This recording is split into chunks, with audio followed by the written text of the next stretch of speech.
데살로니가에서 믿는 형제들이 바울과 실라를 안전하게 그곳에서 대피시켜 줍니다. 그곳에서 또 자칫 잘못하면 잡히게 되고, 그러면 선교 여행에 차질을 빚을 뿐만 아니라 또 큰 어려움을 당하게 되겠죠. 그래서 그들을 보냈는데 그들이 도착한 곳이 베레아라는 곳입니다. 하나님께서는 이처럼 사도 바울의 선교팀을 복음을 전하러 다니게 하실 때 이 성령께서 인도하시는 그 인도하심이 있었다는 겁니다. 그들이 가는 곳, 사실은 여기를 피해서 저리로 가는 것 하지만 어쩔 수 없이 가는 것 하지만 그렇지가 않았다는 겁니다. 인간적으로 피신해서 그냥 몸을 피하려고 가는 것이 아니라 여기서 핍박을 받고 박해를 받아서 이 도시에서 다른 도시로 이도하는 그 것마저도 하나님의 뜻 안에 있었다라는 것을 우리 사도행전을 보면서 볼 수가 있어요. 혹자는 여기서 사도 바울이 로마로 바로 가기를 원했다라고 이제 생각하는 사람들이 있는데, 나중에 후반대에 보면은 사도 바울의 서신서에서 나는 로마에 가서 복음을 전하고 싶다는 내용들이 있습니다. 그러나 아직까지는 그 뜻을 이루지 못하고 하나님께서 아직은 다른 곳에 더 복음을 전해야 한다. 로마로 가게 되면 그곳에서 더 이상 선교 여행이 끝날 수도 있기 때문에 하나님께서는 그가 로마로 가는 것을 막으시는 여정도 있어요. 그래서 사도 바울의 이 전도 여행을 가만히 들여다보면 하나님께서 그의 발걸음 하나하나 세세하게 인도하셨다라는 것을 우리는 알 수가 있습니다. 하나님의 일을 하는 사람은요, 하나님께서 그 발걸음을 세세하게 인도하십니다. 하나님의 복음을 위해서 일하는 사람들은 그 눈동자같이 그를 지키시는 것을 볼 수가 있습니다. 그래서 데살로니가에서부터 베레아로 이동하였는데 그 도시는 베레아는 서남서 방향에 한 64km 정도 떨어진 곳에 위치하고 있었습니다. 그 베레아라는 곳도 유대인의 회당이 많은 곳이었습니다. 항상 우리가 기억하죠. 바울은 어디를 전도하러 가든지 유대인의 회당에 가장 먼저 들어가서 거기서 말씀을 전합니다. 마찬가지로 거기서 베레아에서도 그랬다는 것입니다. 그런데 데살로니가에서 있었던 일과는 달리 데살로니가에서는 어떤 일이 있었습니까? 이방인들은 복음을 참 잘 영접했어요. 복음을 잘 받아들였지만 유대인들이 받아들이지 않았고 불량배까지 동원해서 바울과 실라를 체포하려고 그렇게 괴롭혔죠. 그런데 그와 달리 베레아 사람들은 어떠했는가? 이렇게 오늘 기록하고 있죠. 11장에 보면은 베레아 사람들은 데살로니가에 있는 사람보다 더 신사적이었다라고 기록하고 있습니다. 거기에 있는 유대인들을 말하는 겁니다. 유대인들이 데살로니가에서는 반감이 되게 심했는데 베레아에 있는 유대인들은 더 더 원문에 이제 헬라어 원문으로 유게네스테스테로이라고 하는 단어인데 더 너그럽다, 더 고상하다 이런 뜻이에요. 그래서 더 신사적인 사람들이 베레아에 있었다는 겁니다. 그들은 더 열린 마음으로 사도 바울의 복음 전도를 받아들여요. 그래서 그 유대인들은 베레아의 유대인들은 간절한 마음으로 말씀을 받고 이것이 그러한가 하여 날마다 성경을 상고하였다. 구약 성경을 말하는 거예요. 구약 성경에 예수님께서 오시기로 한 그 메시아에 대한 예언의 말씀, 시편 다윗을 통해서 하나님께서 주시는 메시아에 관한 말씀, 과연 그러한가? 과연 예수님께서 그리스도이신가? 메시아신가? 그것을 구약 성경을 보면서 이들 유대인들은 하나님의 말씀을 심각하게 진지하게 그렇게 받아들였다 하는 겁니다.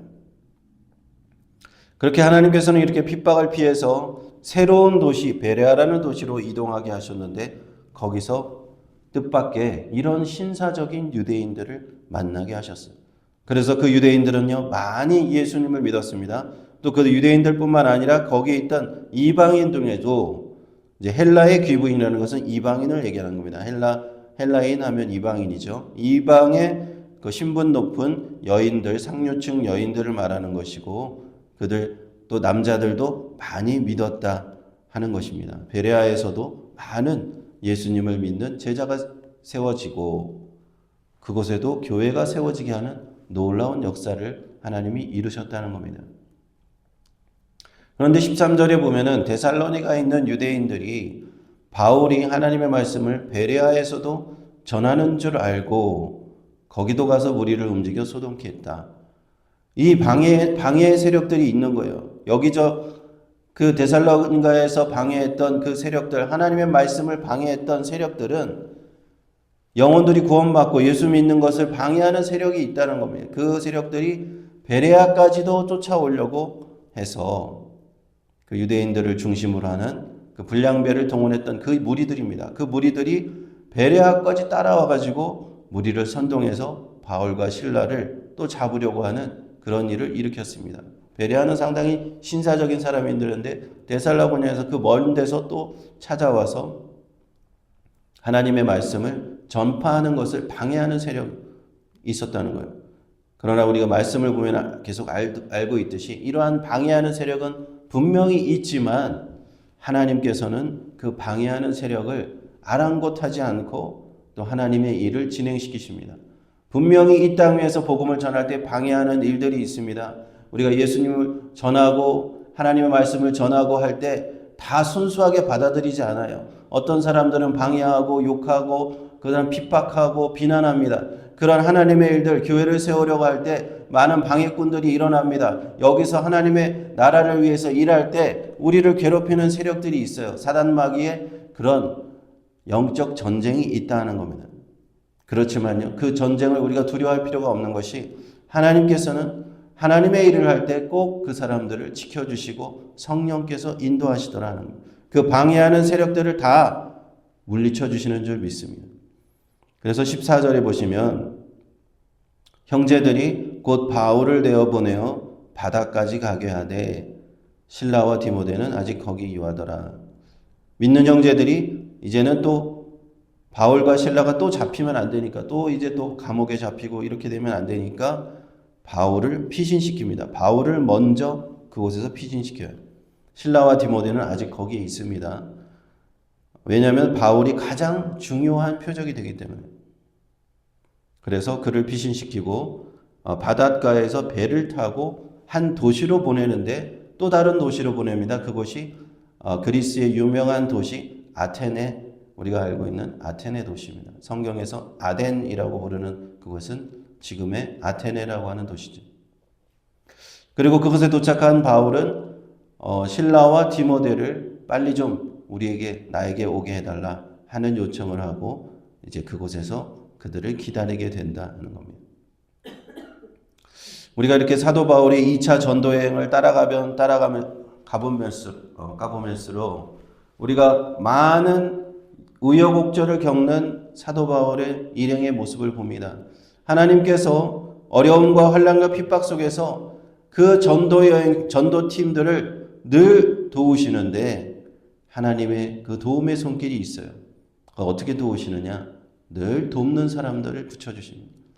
가는 곳마다 그들을 영접해서 그들을 보호해주는 사람들을 만나게 해주세요. 우리 기억하시죠? 루디아라는 사람이 와서 바울을 도왔죠. 또 야손이라고 하는 사람이 자기 집에 들여서 또 도왔습니다. 또 이름이 기록되어 있지 않지만 믿는 형제들이라고 하는 사람들이 하나님의 이 말씀을 전하는 사도 바울을 돕습니다. 도와서 사도 바울이 선교팀이 어려움에 빠지지 않도록 이렇게 피신해주고 그들이 다 경비를 지불해 주었을 것이라고 생각해요. 그것은 무엇입니까? 성령께서 하나님의 말씀이 전해지는데 이렇게 많은 사람들을 동원해서 그 일을 하고 계시다 하는 겁니다. 하나님의 말씀을 전하는 것은 사람이 하는 것 같지만 사람이 가는 것 같지만 사실은 성령께서 가시는 겁니다. 하나님이 하시는 일들은 우리 인간의 능력으로는 다 감당할 수가 없는 것이에요. 그래서 성령께서 이 전도팀들이 그 사역을 잘 감당하기 위해서 이 모든 것 가운데 역사하고 계시다 하는 겁니다. 마태복음 10장에서 예수님께서 이렇게 말씀하셨죠. 너희가 복음을 전하다가 이 동네에서 너희를 핍박하거든 피하여 저 동네로 가라 하셨습니다. 누구든지 너희를 영접하지도 않고 너희 말을 듣지도 아니하거든 그 집이나 성에서 나가 너의 발에 먼지를 떨어버려라 그렇게 말씀하셨어요. 그리고 다른 동네로 가라. 그렇게 말씀하셨거든요. 그 말씀 그대로 사도 바울과 이 전도팀들은 그대로 행하고 있죠. 여기서 복음을 전하다가 핍박이 있으면 다른 동네로 이동하고 또 이동하고 그래서 가는 곳마다 교회를 세웁니다. 그리고 복음을 전하러 가는 곳마다 홀로 두지 않으시겠다는 말씀도 있어요. 마태복음 10장 11절에는 어느 성이나 마을에 들어가든지 그 중에 합당한 자를 찾아내어 너희가 떠나기까지 거기서 머물라 이런 말씀이 있습니다. 너희가 분명히 복음을 전하러 갈 때 어려움이 있을 것이다. 그러나 그곳에서 분명히 돕는 자도 거기서 내가 예비해 두겠다 하는 겁니다.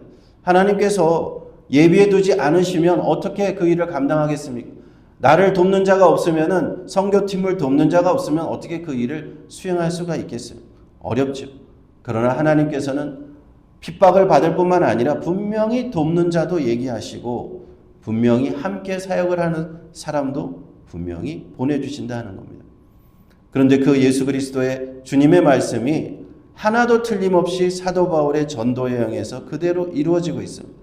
이방의 사도로 택하시고 내가 너를 땅끝까지 이방의 사도로 보내리라. 내가 너를 이방을 위해서 택한 그릇으로 삼으리라 하실 때 하나님께서 사도 바울과 선교팀을 보내실 때 혼자 두지 않으셨다는 거예요. 그리고 모든 그 전도 여정 가운데 동행하시고 돕는 사람들을 붙여주셨다 하는 겁니다. 우리가 세상에서요 하나님의 뜻대로 이처럼 살고자 하고 하나님의 일을 하고자 하면요 하나님이 우리를 도우십니다. 내가 세상에서 내 마음대로 살고 세상의 일을 하고자 할 때는 하나님은 어쩌면 도우시지 않을 수 있어요. 그러나 하나님의 일을 하고자 하는 자, 복음을 전하고자 하는 자, 내가 영혼을 구원하고자 하는 자, 교회를 세우고자 하는 자에게는 하나님은 꼭 돕는 손길을 붙여주시는 줄로 믿습니다. 그것은 하나님의 뜻, 기뻐하시는 뜻이기 때문입니다. 하나님이 기뻐하시는 것은 복음이 전해지는 것이고 하나님이 기뻐해 주시는 것 교회가 세워지는 것입니다. 그것이 아무리 선교지고 어려운 지역이라고 할지라도 유타가 선교지역이 유타가 미국에서도 모든 교단에서 기독교 교단에서 유타는 미국 내 선교지 중에 선교지입니다. 기독교 국가 미국에 선교지가 있다는 거예요. 우리는 선교지에서 살고 있더라고요. 우리를 부르시고 우리가 선교 사명을 감당하려고 하면요 하나님께서 우리를 도우시는 줄로 믿습니다. 성령께서 도우신다는 겁니다. 우리의 필요한 것 다 채워주시고 우리를 돕는 자 보내주시고 그렇게 역사하십니다. 그러므로 하나님의 일은요 나의 스스로의 힘으로 감당할 수 있는 것이 아닙니다. 하나님의 일은 스스로 하는 것이 아니라 성령께서 공급하시는 능력으로 하는 줄 믿습니다. 왜냐하면 나의 힘과 나의 능력 참 보잘것이 없기 때문에 한계가 있습니다. 내가 하루 이틀은 열심히 해보지만 작심삼일이라고 또 무너지고 나의 의지는 약해지는 겁니다. 그러나 성령께서 부어주시는 그 능력은 나의 의지를 뛰어넘고 나의 한계를 뛰어넘게 하십니다. 그러므로 오늘 하루 우리가 기도해야 될 것은 무엇입니까? 하나님의 일을 감당하겠습니다. 주님께서 성령의 능력 보내주시고 인도해 주시고 우리를 도와주시옵소서. 하나님의 교회가 세워질 수 있도록 주의 능력으로 든든히 세워질 수 있도록 우리를 인도하여 주옵소서. 우리는 그렇게 기도해야 될 줄로 믿습니다.